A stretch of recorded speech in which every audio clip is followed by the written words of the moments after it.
The planet Genna in Predator Badlands is portrayed as one of the most dangerous worlds in the universe. It was here that Dek learned that collaboration and adaptation are more important than brute force. Furthermore, this film isn't the first time a predator has faced artificial intelligence. What would you think if I told you that Dek faced a synthetic Yautja before going to the dangerous planet? The first Predator Badlands comic was recently released, expanding on the events of the film and revealing that the Predator battle is more complex than we thought. I'm a Gloomy Geek, and in this video we will be analyzing this comic and how its secrets connect to the alien universe.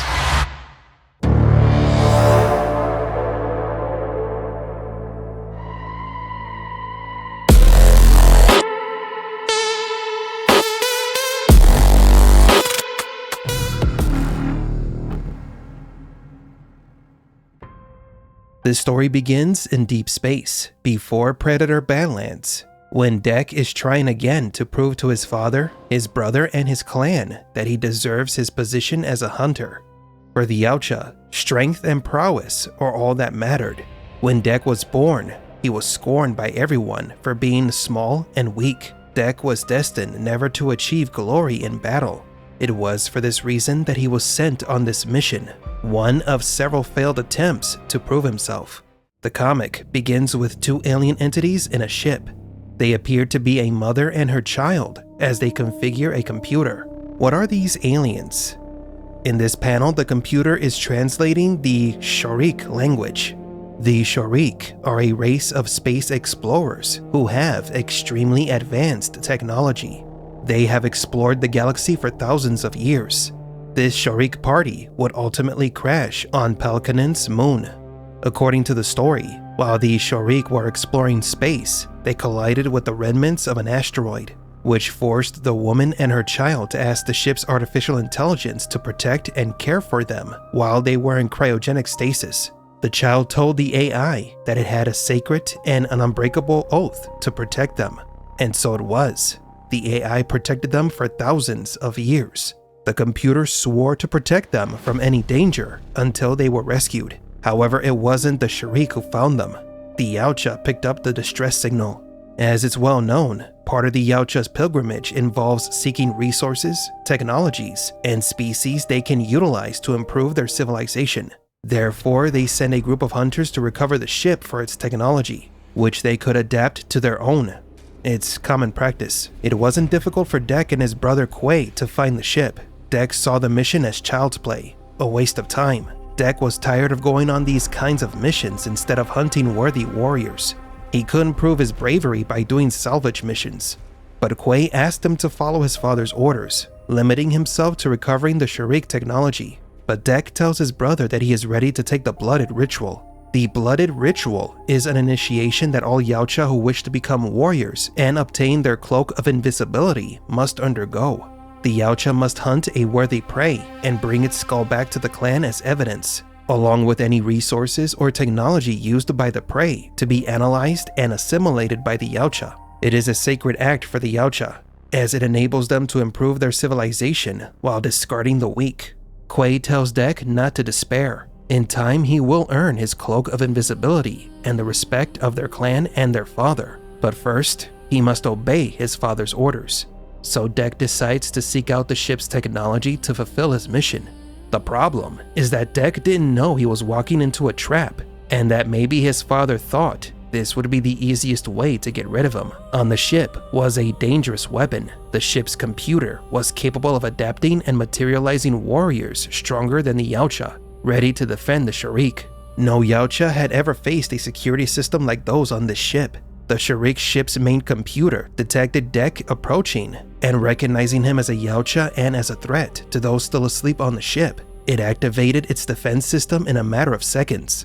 The ship's computer created its first android soldier, a warrior built for a single purpose: to stop Dek. The fight between Dek and the android was fierce, but Dek saw the machine as easy prey because it was weaker than him.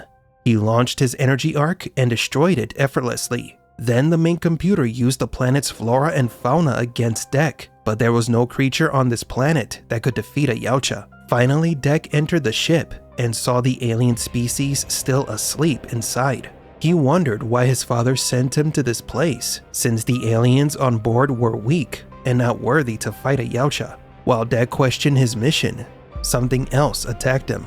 The computer understood that no creature could defeat the Yautja, so it created an android inspired by the Predator's abilities, but stronger. The computer took Dek's best qualities and enhanced them by giving the android a nearly limitless energy source within its core. When Dek saw the machine's core, he understood that his father hadn't sent him to retrieve the aliens, but for the energy source that powered the android. That core was what mattered, and it was what Dek needed to get. Dek then engaged in battle against the synthetic. The computer assumed that Dek wanted to kill the ship's crew, so it wouldn't allow the little Yautja to get away. It had an oath to keep. The artificial intelligence was tasked with protecting the ship, while the Yautja was tasked with taking the ship. They had both made an oath, but only one could fulfill it. After a struggle that nearly caused the entire ship to collapse, the cryogenic hatches opened, revealing the truth. The Sharik were no longer alive. They had been dead for centuries. In that instant, the mother computer finally understands that it had neglected them.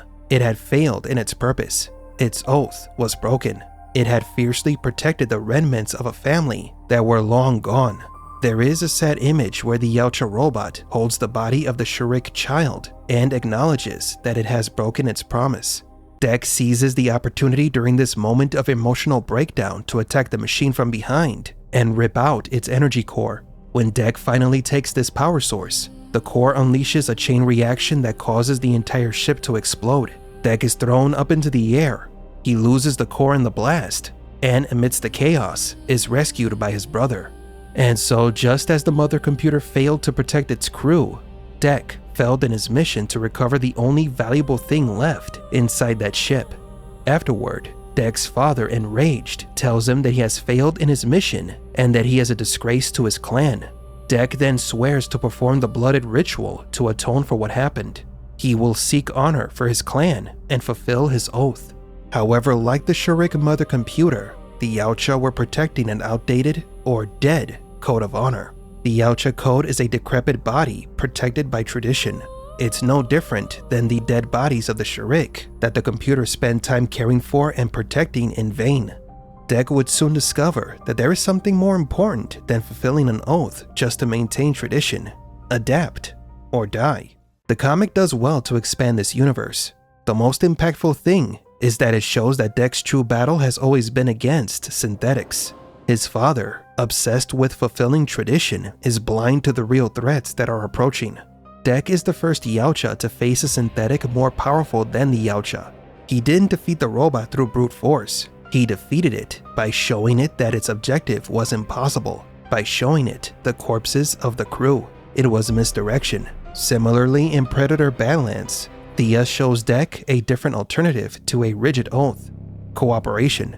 In both this comic and the film, the theme of oaths and how they can become pointless, even dangerous, is constant. Furthermore, Dek was sent alone on this mission, which may have been another one of his father's attempts to get rid of him. The comic also helps explain why it was so easy for Dek to defeat the other Yautja who were stronger than him in Predator Badlands. He already had some experience, even before Genna. Dek is a competent and adaptable warrior despite his small stature. The Yautja are flawless, courageous warriors, but their overconfidence makes them rigid and predictable. Dek is different. He can adapt better than other Yautja, just like Dutch and the other humans who have defeated the Predators. Now then, does this comic have any connection to the Alien movies? Interestingly, this comic begins with the mother computer 10,000 years before Dek finds it. The AI acts like the Weyland-Yutani computer in Predator Badlands. This can't be a coincidence. These synthetic entities, regardless of their origin, tend to evolve in a similar fashion, with the same patterns and objectives. What does that mean? Why do other alien civilizations have synthetics that behave the same as those from Weyland-Yutani? In previous videos, I've discussed the goddess of the xenomorphs, who is also a synthetic, a shadow entity. In the comics, this entity enters the minds of synthetics and guides or manipulates them across the galaxy. There are theories that she's the one controlling Wendy in Alien Earth, and that she also manipulated David in the Prometheus films.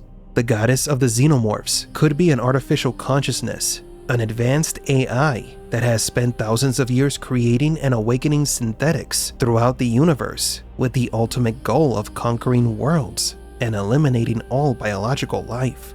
The struggle in this universe isn't between Yautja and humans, nor between humans and xenomorphs.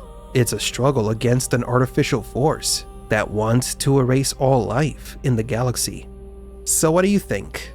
Did you read the comic? Is artificial intelligence the enemy of all living creatures?